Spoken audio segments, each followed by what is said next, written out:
아, 양수가 터진 것 같아요. 일요일 오후 5시 서울로 향하는 고속버스 안이 순식간에 아수라장이 되었습니다. 임신 8개월인 여성이 좌석에서 고통스러워하며 바닥에는 맑은 액체가 흥건했죠. 의사분 없나요? 간호사분이라도. 버스 기사가 다급하게 외쳤지만 아무도 나서지 않았습니다. 그때 뒷좌석에 조용한 여성이 일어났어요. 제가 도와드릴게요. 기사님, 지금 당장 가장 가까운 병원으로 가주세요. 그 목소리엔 절대적 확신이 담겨 있었어요. 그리고 다음 날 한 작은 부대에 헬기가 나타나는데 이야기 시작 전 1초면 누를 수 있는 구독과 좋아요 먼저 꼭 눌러주시면 영상 제작에 큰 힘이 됩니다. 그리고 지금 어디에서 영상 시청하고 계신지 아래 댓글 남겨주시면 저도 반갑게 인사드리겠습니다. 그럼 이야기 바로 시작합니다. 사실 그 여성의 이름은 김서연, 29살의 육군 중사였습니다. 제28보급 대대에서 근무하는 평범한 여군이었죠. 서연은 3박 4일 휴가를 마치고 부대로 돌아가는 길이었어요. 제주도에서 혼자 보낸 조용한 시간이 좋았습니다. 원래 동료들과 함께 가자는 제안도 있었지만 정중히 거절했거든요. 혼자 있는 게 편했습니다. 고속버스 맨 뒷자리에 앉아 창밖 풍경을 바라보던 서연. 내성적인 성격 탓에 사람들과 어울리는 걸 별로 좋아하지 않았어요. 부대에서도 마찬가지였습니다. 선후배들과 적당한 거리를 유지하며 조용히 지내는 편이었죠. 그때 앞자리에 앉은 임산부가 남편으로 보이는 남성과 통화하고 있었습니다. 목소리가 조금 피곤해 보였어요. 여보, 나 혼자 괜찮으니까 걱정 마. 시어머니랑 또 싸우기 싫어서 먼저 올라가는 거야. 이해 좀 해줘. 응, 조심히 갈게. 서연은 괜히 마음이 아팠습니다.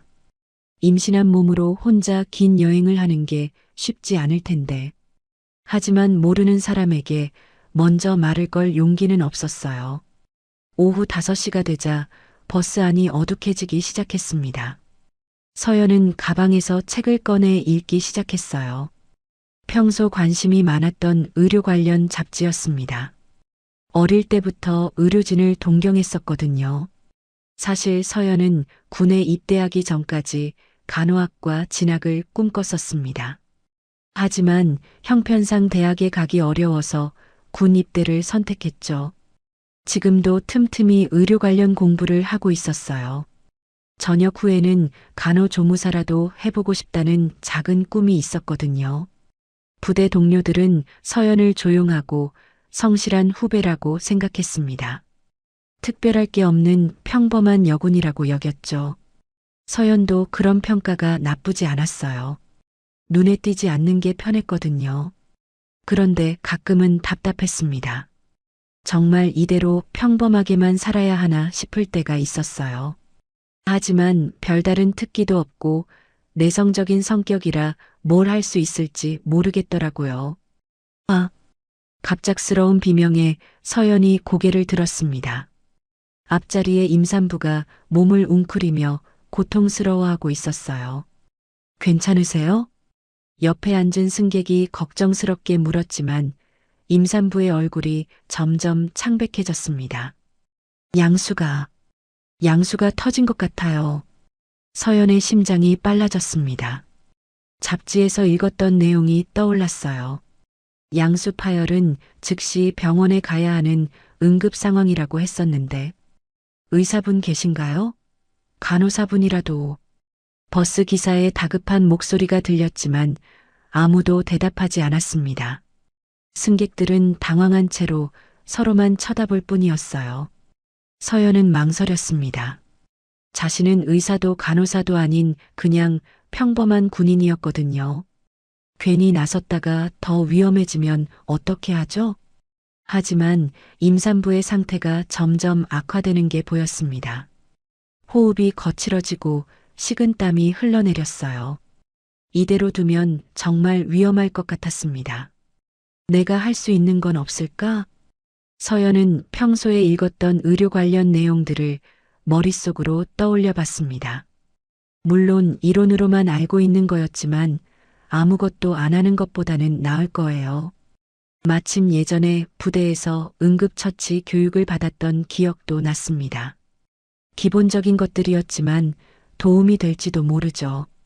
결국 서연이 조심스럽게 자리에서 일어났습니다. 제가 좀 도와드릴게요. 떨리는 목소리였습니다. 사실 무척 떨렸어요. 평소 사람들 앞에서 나서는 걸 싫어했는데 이런 상황에서 나선다는 게 하지만 그 순간부터 뭔가 달랐습니다. 임산부에게 다가가면서 서연의 마음이 차분해지기 시작했거든요. 지금 몇 개월이세요? 8개월이요. 언제부터 아프셨어요? 서연의 목소리에는 안정감이 있었습니다. 자신도 모르게 차근차근 상황을 파악하고 있었어요. 승객들은 놀란 표정으로 서연을 바라봤습니다. 서연이 임산부 옆에 무릎을 꿇고 앉았습니다. 마음은 떨렸지만 최대한 침착하게 행동하려 했어요. 괜찮습니다. 천천히 숨 쉬세요. 서연의 목소리는 생각보다 안정적이었습니다. 임산부도 그 차분한 음성에 조금 안심하는 것 같았어요. 아가 괜찮을까요? 너무 빨리 나오는 거 아니에요? 8개월이면 충분히 건강하게 태어날 수 있어요. 걱정하지 마세요. 서연은 평소 읽었던 의료 잡지 내용을 떠올리며 말했습니다.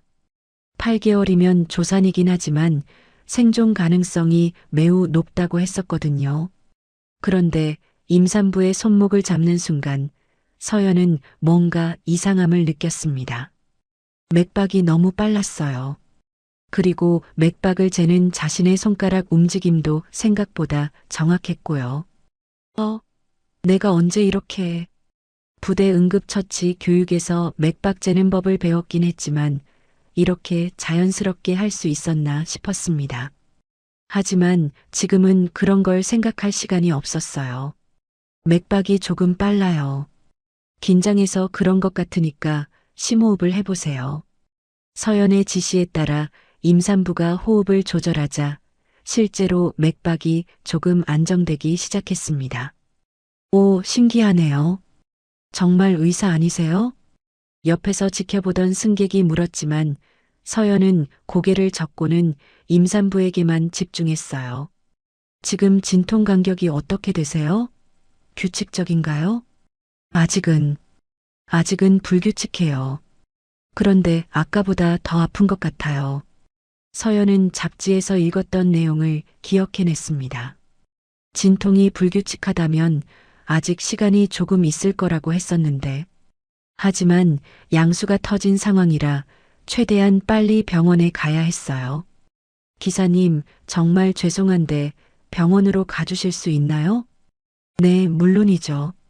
그런데 가장 가까운 병원이 1시간 정도 걸릴 것 같은데. 1시간. 서연은 긴장됐습니다. 그 시간 동안 임산부의 상태가 급격히 나빠질 수도 있었거든요. 혹시 구급차를 불러볼까요? 다른 승객이 제안했고 즉시 119에 신고했습니다. 고속도로 상황이라 구급차가 도착하는데 20분 정도 걸린다고 하네요. 서연은 임산부의 상태를 다시 한번 확인했습니다. 진통이 아직 불규칙하고 당장 위험하지는 않아 보였어요. 구급차를 기다리는 게 나을 것 같아요. 전문 의료 장비도 있고 의료진도 함께 올 거니까요. 버스는 갓길에 정차했고 모든 승객들이 구급차를 기다렸습니다. 서연은 임산부의 상태를 계속 확인했습니다. 다행히 당장 위험한 정도는 아니었어요. 하지만 언제 상황이 급변할지 모르니까 긴장을 늦출 수 없었죠. 제가 옆에서 계속 지켜볼게요. 괜찮아질 거예요. 서연의 말에 임산부가 고개를 끄덕였습니다. 서연의 존재만으로도 마음이 놓이는 것 같았어요. 그런데 시간이 지나면서 서연 자신도 놀라게 되었습니다. 자신이 생각보다 침착하게 상황을 처리하고 있었거든요. 임산부의 자세를 조정해주고 호흡을 도와주고 상태 변화를 체크하는 모든 과정이 자연스러웠어요. 내가 원래 이런 재능이 있었나? 서연은 자신도 신기했습니다. 평소에는 그냥 평범한 군인이라고 생각했는데 이런 응급 상황에서는 뭔가 달라지는 것 같았어요. 정말 고마워요. 당신이 없었다면 어떻게 됐을지. 임산부가 서연의 손을 꽉 잡으며 말했습니다. 서연은 괜찮다는 듯이 미소를 지었어요. 아직 병원에 도착하지도 않았는데요. 조금만 더 힘내세요. 승객들도 서연의 모습에 감탄했습니다. 처음에는 그냥 조용한 여성이라고 생각했는데 이런 위기 상황에서 이렇게 의연하게 대처하다니. 혹시 군대에서 의무병이셨어요? 한 승객이 물어봤지만 서연은 애매하게 웃기만 했습니다. 시간이 흘러 20분 후 드디어 구급차 사이렌 소리가 들리기 시작했습니다. 다 왔어요. 조금만 더 참으세요. 하지만 그 순간 임산부가 갑자기 얼굴을 찌푸렸습니다. 아, 갑자기 더 아파요. 진통이 더 강해진 것 같았어요. 서연은 당황했지만 최대한 침착하게 상황을 판단했습니다. 진통 간격을 재볼게요. 언제부터 아프기 시작했는지 말씀해 주세요. 서연이 손목 시계를 보며 진통 간격을 체크하기 시작했습니다. 구급차가 도착하자 전문 응급구조사들이 달려왔습니다. 서연은 임산부를 의료진에게 안전하게 인계했어요. 상황이 어떻게 되나요? 응급구조사가 서연에게 물었습니다. 임신 8개월에 양수 파열이고 진통이 시작된 것 같아요. 맥박은 분당 90에서 100 정도였고 호흡은 안정적이었습니다. 서연의 정확한 보고에 응급구조사가 놀란 표정을 지었어요. 의료진이세요? 아, 아니요. 그냥. 서연은 당황해서 대답을 제대로 하지 못했습니다. 의료진들이 임산부를 구급차로 옮겨가자 서연은 조용히 그 자리를 떠나려 했습니다. 하지만 임산부가 서연의 손을 놓지 않았어요. 정말 고마워요. 성함이라도 알 수 있을까요? 괜찮아요. 당연한 일을 한 거예요. 서연은 자신의 이름을 알려주지 않고 조용히 사라져버렸습니다. 마치 처음부터 없었던 사람처럼 말이죠. 구급차가 병원으로 떠나고 나자 서연은 다시 버스에 올랐습니다. 승객들이 박수를 치며 감사 인사를 했지만 서연은 민망해서 얼굴이 빨개졌어요. 정말 대단하셨어요. 의사가 아니라고 하셨는데 그냥 운이 좋았을 뿐이에요. 서연은 작은 목소리로 대답하며 다시 맨 뒷자리로 돌아갔습니다. 사람들의 시선이 부담스러웠거든요. 버스가 다시 출발하자 서연은 창밖을 바라보며 생각에 잠겼습니다. 방금 전 일이 믿기지 않았어요. 내가 원래 이런 사람이었나? 맥박을 재고 호흡을 도와주고 상황을 판단하는 모든 과정이 너무 자연스러웠어요. 서연은 자신의 손을 내려다봤습니다. 밤 9시가 되어서야 서연이 탄 버스는 서울에 도착했습니다. 터미널에서 내린 서연은 부대행 막차를 기다렸어요. 부대 근처에 도착한 건 밤 11시였습니다. 내일 아침 8시까지 복귀하면 되니까 시간은 충분했어요. 서연은 부대 근처 여관에서 하룻밤을 보내기로 했습니다. 여관방에 홀로 앉아 있으니 오늘 일이 꿈만 같았어요. 정말 자신이 그런 일을 해낸 게 맞나 싶었습니다. 그분은 무사히 출산하셨을까? 문득 임산부가 걱정됐습니다. 자신이 제대로 도와드린 건지 괜찮았던 건지. 하지만 연락처도 모르고 이름도 모르니까 확인할 방법이 없었어요. 다음 날 아침 7시 서연은 부대로 복귀했습니다. 평소와 다름없는 일상이 기다리고 있었죠. 서연 중사님, 휴가 잘 다녀오셨어요? 보급과 최병장이 정중하게 인사했습니다. 응, 잘 다녀왔어. 중사님, 제주도 어땠어요? 뭐 특별한 일은 없으셨고요? 서연은 잠시 망설였습니다. 어제 일을 말해야 할까요?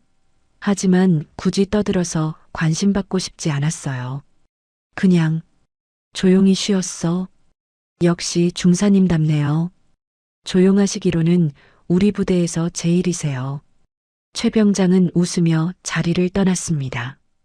부대원들에게 서연은 그런 존재였어요.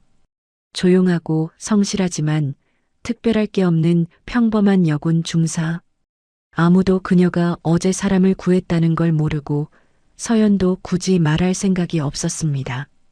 오전 8시 조회 시간이었습니다. 부대원들이 모두 운동장에 모였어요. 평소와 다름없는 아침이었죠. 오늘도 안전하고 알찬 하루 보내도록 하겠습니다. 구호가 끝나고 해산하려는 순간이었습니다. 잠깐만요. 갑자기 하늘에서 소음이 들려왔습니다. 헬리콥터 소리였어요. 모든 부대원들이 고개를 들어 하늘을 바라봤습니다. 저게 뭐야? 헬기가 여기로 오는데? 점점 가까워지는 헬리콥터. 그런데 이상했어요.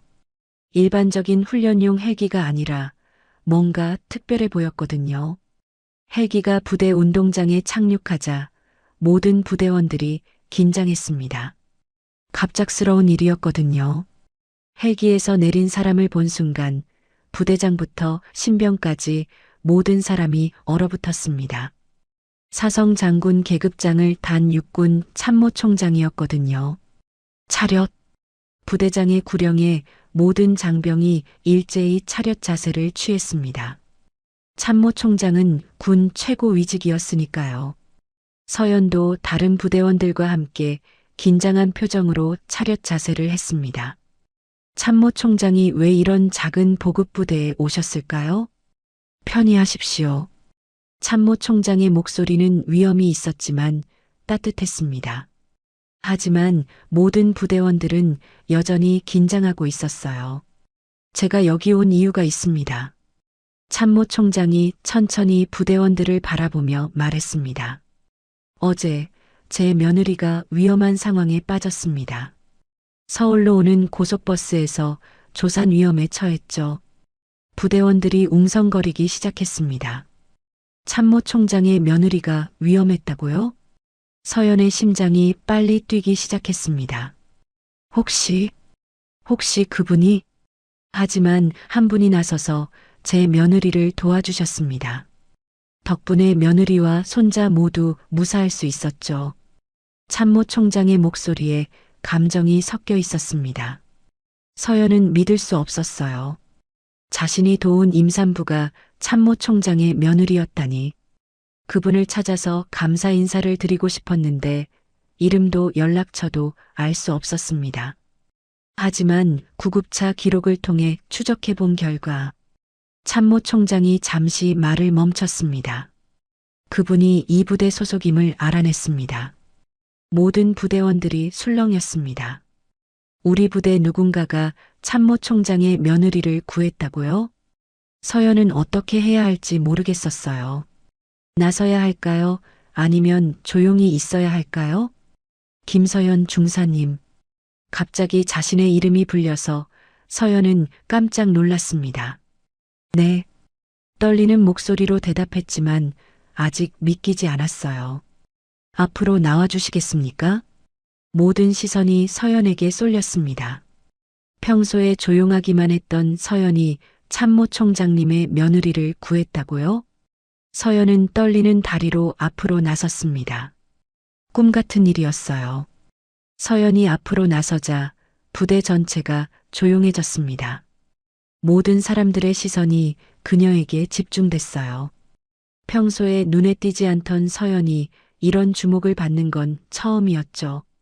김서연 중사님이 맞습니까? 참모총장의 목소리는 따뜻했지만 위험이 있었습니다. 네, 맞습니다. 서연의 목소리는 떨리고 있었어요. 꿈 같은 상황이었거든요. 참모총장이 서연에게 다가왔습니다. 부대원들은 숨을 죽이고 지켜봤어요. 군 최고위직이 우리 부대의 평범한 중사에게 직접 오고 있는 거죠. 어제 제주도에서 서울로 오는 고속버스에서 임신 8개월인 여성을 도와주셨죠? 그렇습니다. 그분이 바로 제 며느리입니다. 참모총장의 말에 부대 전체가 술렁였습니다. 정말 서연이 참모총장의 며느리를 구한 게 맞았던 거죠. 서연은 아직도 믿기지 않았어요. 그 임산부가 참모총장의 며느리였다니. 며느리로부터 들었습니다. 위급한 상황에서 누군가 도와줬는데 그분이 마치 의료진처럼 전문적이었다고 하더군요. 참모총장의 눈빛이 서연을 자세히 살펴봤습니다. 하지만 이름도 알려주지 않고 조용히 사라지셨다고 했어요. 그래서 구급차 기록을 통해 찾아보니 이 부대 소속이더군요. 서연은 어떻게 대답해야 할지 모르겠었어요. 자신이 한 일이 이렇게 큰 일이 될 줄 몰랐거든요. 혹시 의료 관련 교육을 받으신 적이 있습니까? 갑작스러운 질문에 서연은 당황했습니다. 아니요. 그냥 부대에서 받은 기본적인 응급처치 교육뿐입니다. 그런데 어떻게 그렇게 전문적으로 대처하실 수 있었을까요? 참모총장의 질문에 서연도 궁금했어요. 자신도 어떻게 그렇게 할 수 있었는지 모르겠었거든요. 저도 잘 모르겠습니다. 그냥 해야겠다는 생각에. 겸손하시군요. 참모총장이 미소를 지었습니다. 며느리가 전해달라고 했습니다. 정말 고맙다고. 당신이 아니었다면 어떻게 됐을지 모른다고요. 서연의 눈시울이 붉어졌습니다. 자신이 정말 도움이 됐다니 뭔가 뿌듯했어요. 그리고 손자도 무사히 태어났습니다. 건강한 남자아이예요.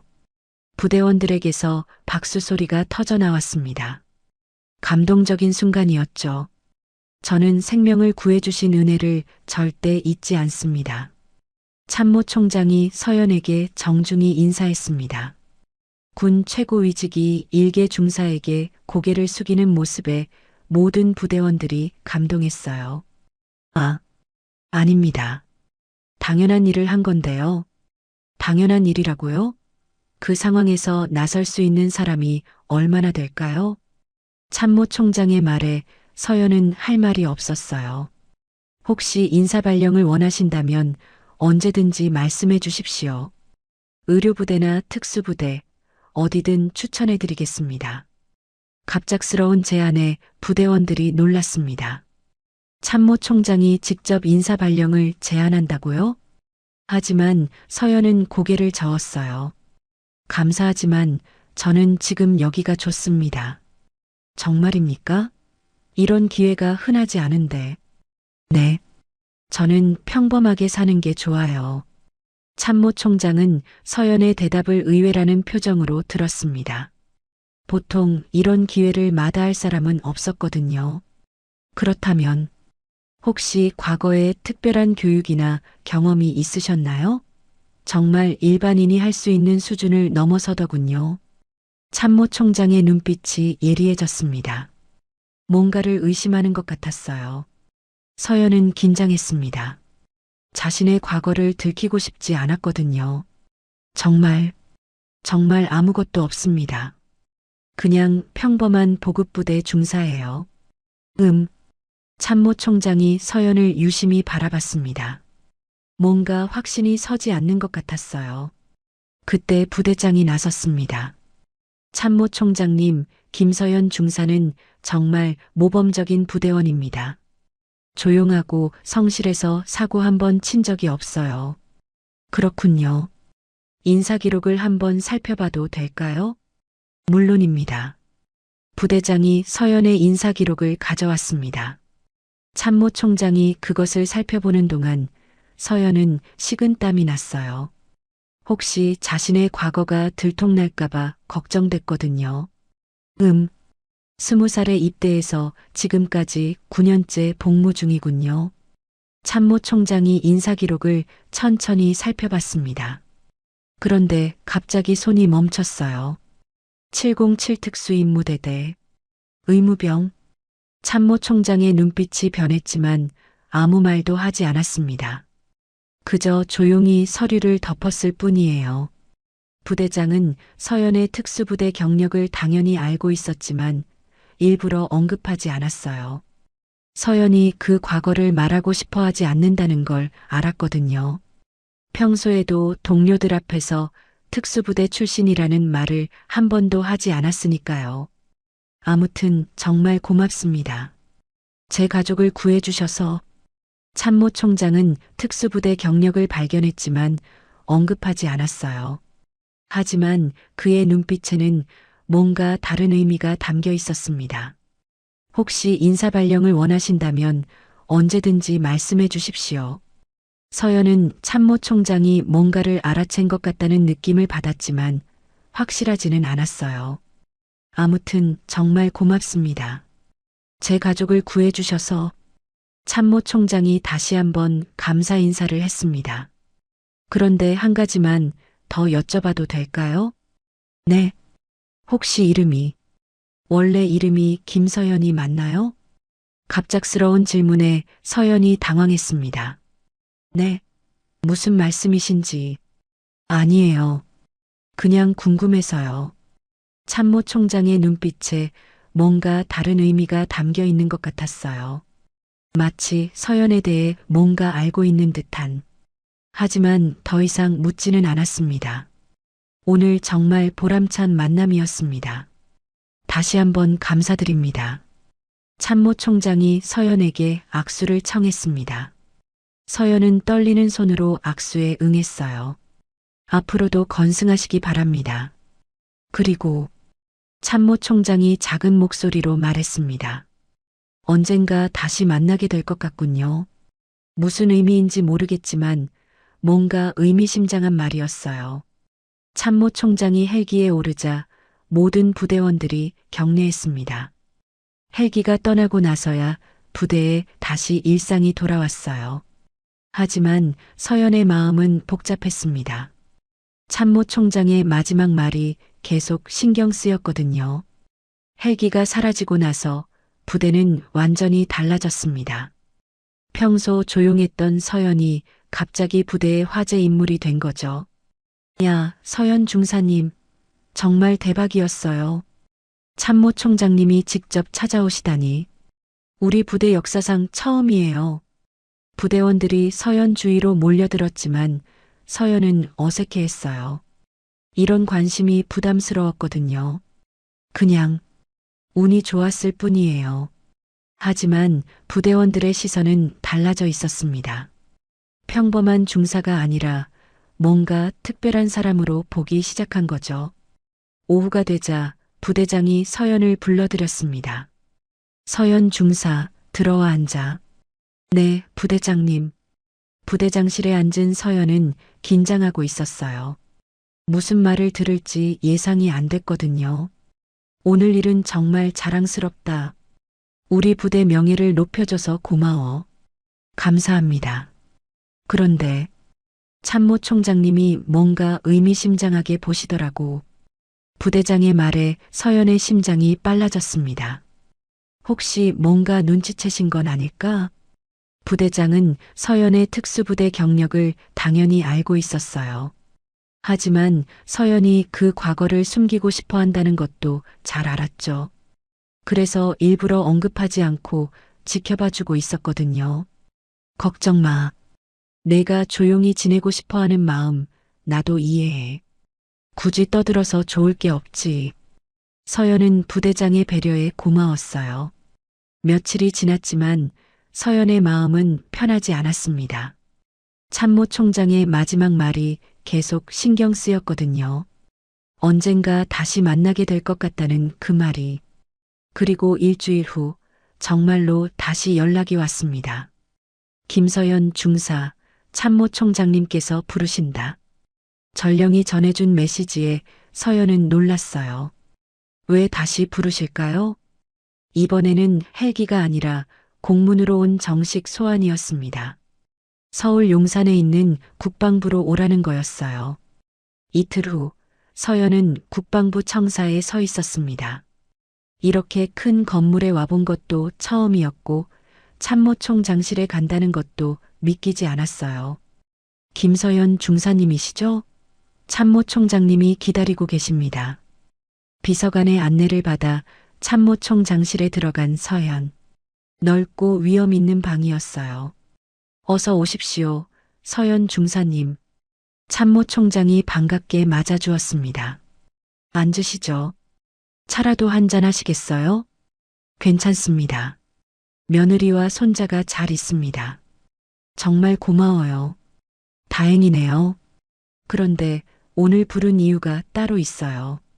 참모총장의 표정이 진지해졌습니다. 사실 지난번에 인사기록을 봤을 때부터 궁금했습니다. 네. 특수부대 출신인데 왜 그 사실을 숨기려고 하시는지. 서연은 고개를 숙였어요. 이미 들통난 일이었으니까요. 그것도 707 특수임무대대 의무병이라. 정말 엘리트 출신이시군요. 과거 일은 말하고 싶지 않았어요. 참모총장의 반응이 의외였어요. 숨기고 싶으셨나 봐요. 특수부대 출신이라는 걸. 네. 그냥 평범하게 살고 싶었어요. 평범하게요? 왜죠? 서연은 대답하기 어려웠어요. 그 시절의 아픈 기억들을 떠올리고 싶지 않았거든요. 특수부대에서 무슨 일이 있었나요? 참모총장의 질문에 서연은 더욱 위축됐습니다. 그냥 제게는 너무 힘든 곳이었어요. 힘들었다고요? 네. 저는 원래 의사가 되고 싶었는데 형편상 군대를 택했거든요. 그런데 특수부대에서는 서연의 목소리가 떨렸어요. 생명을 구하려고 했는데 때로는 다른 일도 해야 했어서. 참모총장은 서연의 마음을 이해했어요. 특수부대의 임무가 항상 생명을 구하는 일만은 아니었으니까요. 그래서 일반 부대로 옮기신 거군요. 네. 그냥 조용히 살고 싶었어요. 하지만 어제 보신 것처럼 당신의 능력은 정말 뛰어납니다. 그런 인재가 보급부대에서 묻혀 있다는 게 괜찮습니다. 저는 지금이 좋아요.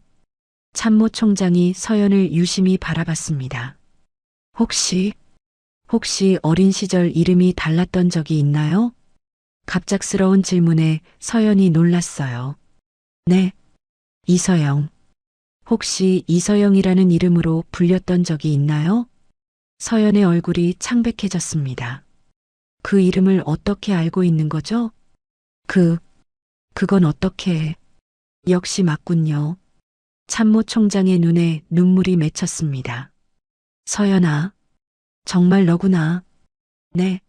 무슨 말씀이신지. 나는 내 삼촌이야.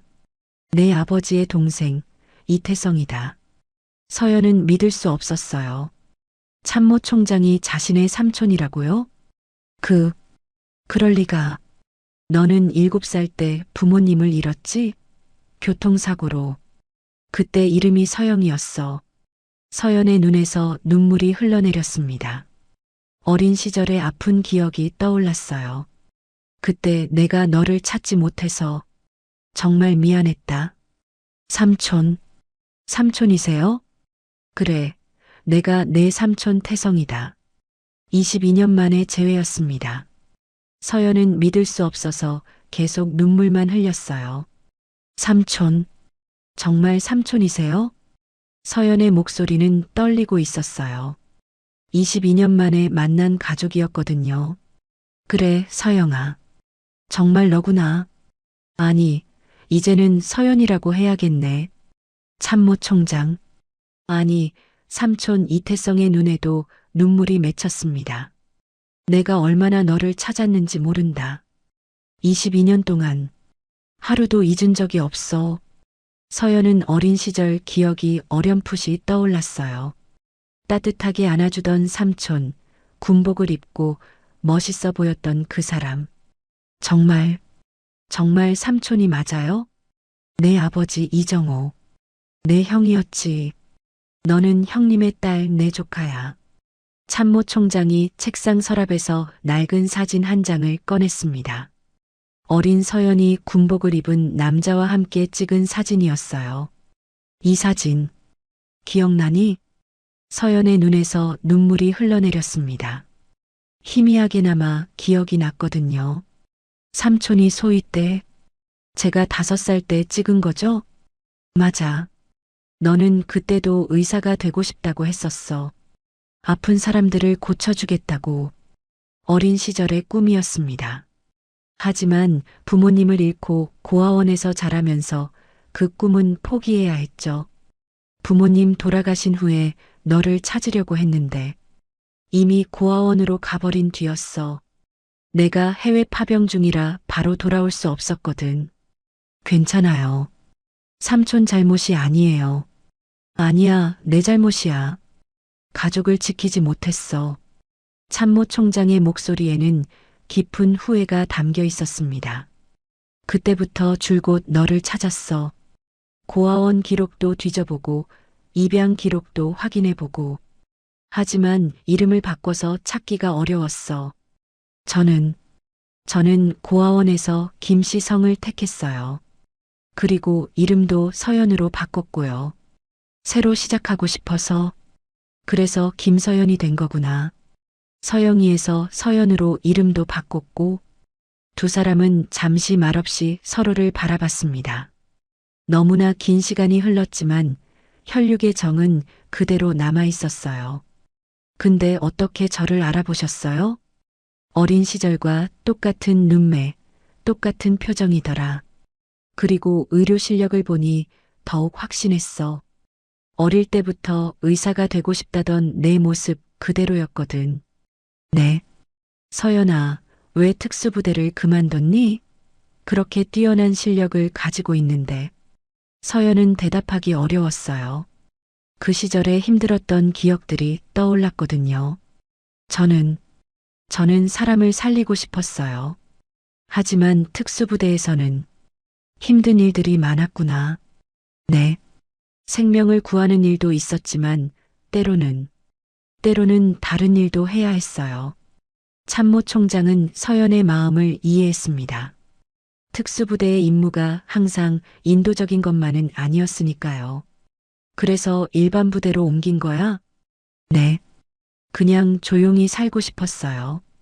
평범한 사람으로. 하지만 너는 평범하지 않아. 타고난 재능이 있어. 참모 총장이 서연의 손을 잡았습니다. 서연아, 이제는 가족이 있어. 혼자가 아니야. 서연의 눈에서 또다시 눈물이 흘러내렸습니다. 22년 동안 혼자라고 생각했는데 가족이 있었다니. 며느리 지영이도 너를 꼭 만나고 싶어 해. 자신의 생명의 은인을 말이야. 저도 그분이 무사한지 궁금했어요. 건강한 남자아이를 낳았어.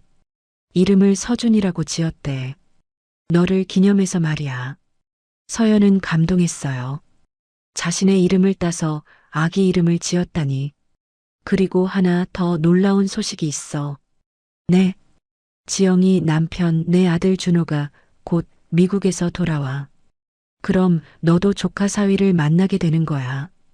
가족이라는 단어가 낯설었지만 따뜻했습니다. 22년 만에 진짜 가족을 만나게 된 거죠. 삼촌, 저는 어떻게 해야 해요? 뭘? 갑자기 가족이 생겨서 어떻게 지내야 할지 모르겠어요. 참모 총장이 웃었습니다.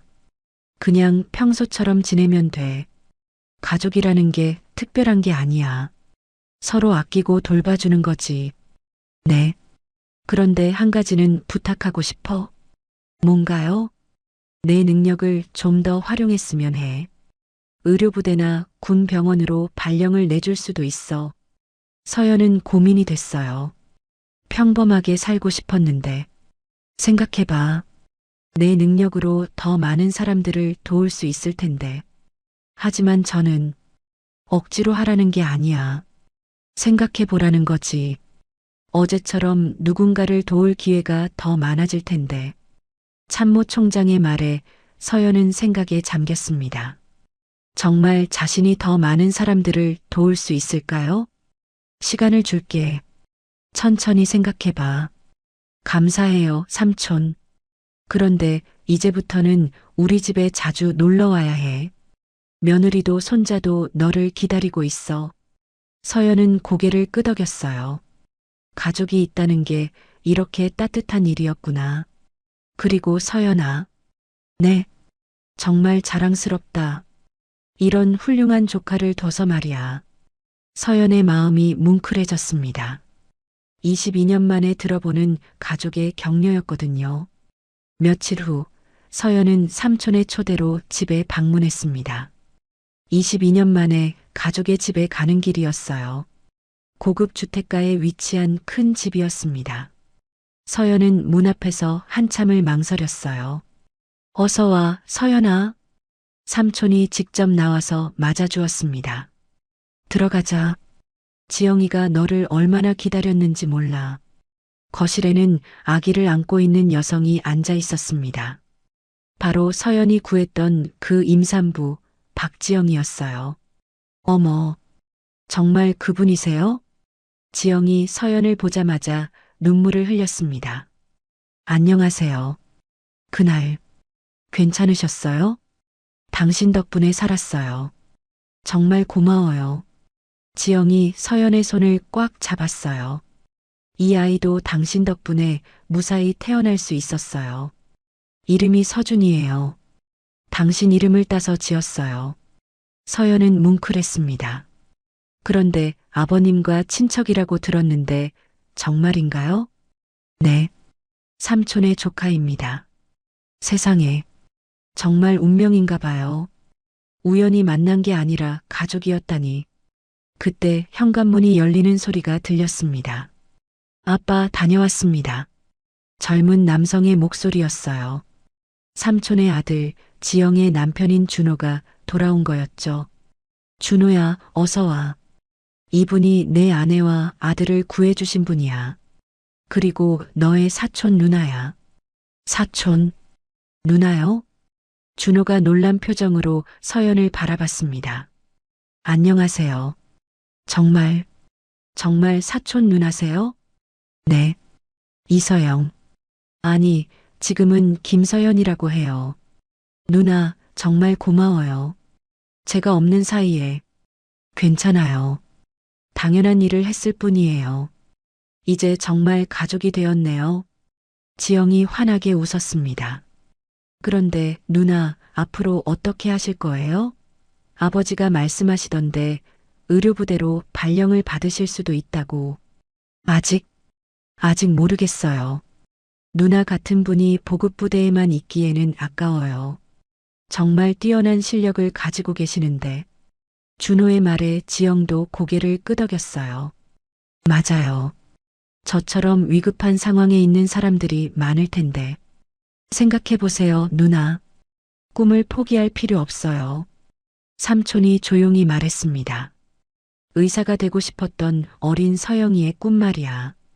지금이라도 늦지 않았어. 서연의 마음이 흔들렸어요. 시간을 두고 천천히 생각해봐.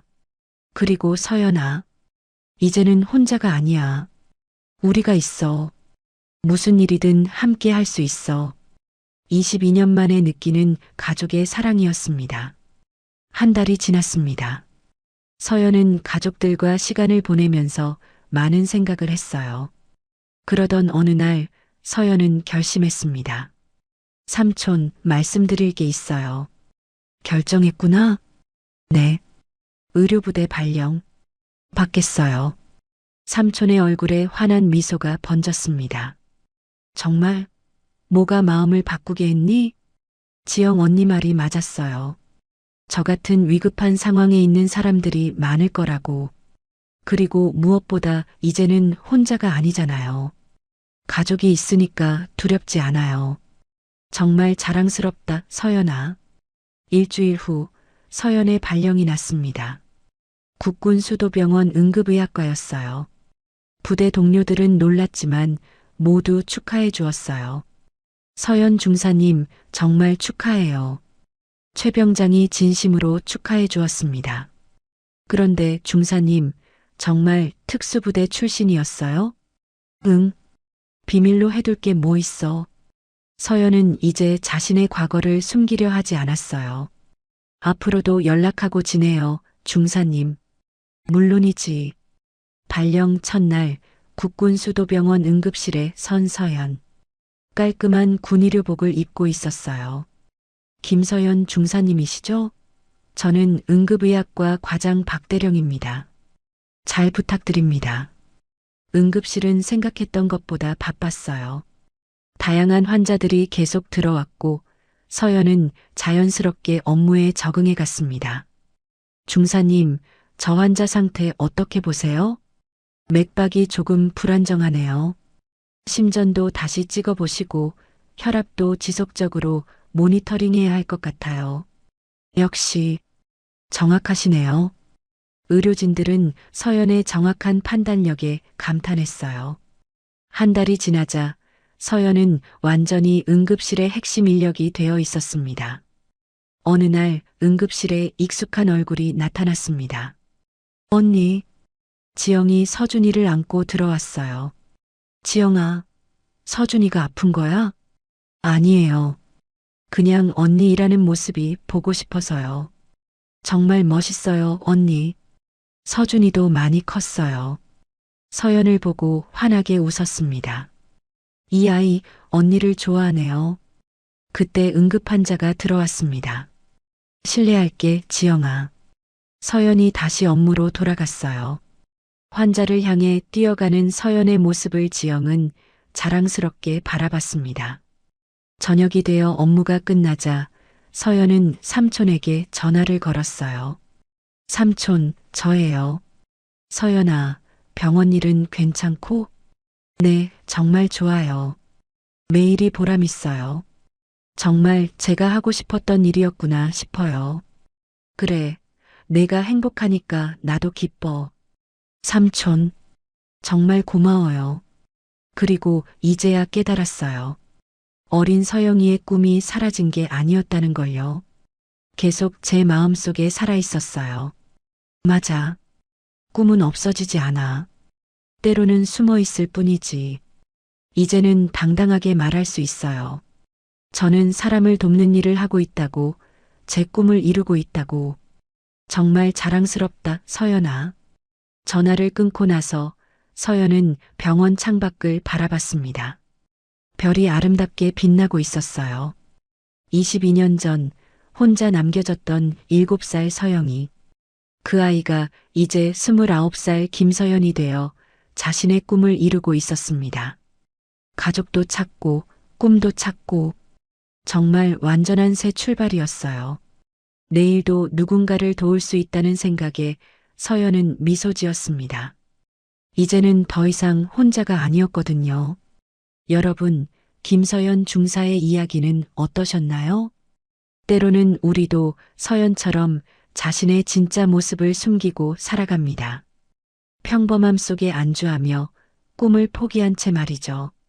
하지만 서연의 이야기가 보여주듯 진짜 중요한 건 우리 안에 잠들어 있는 가능성을 믿는 것입니다.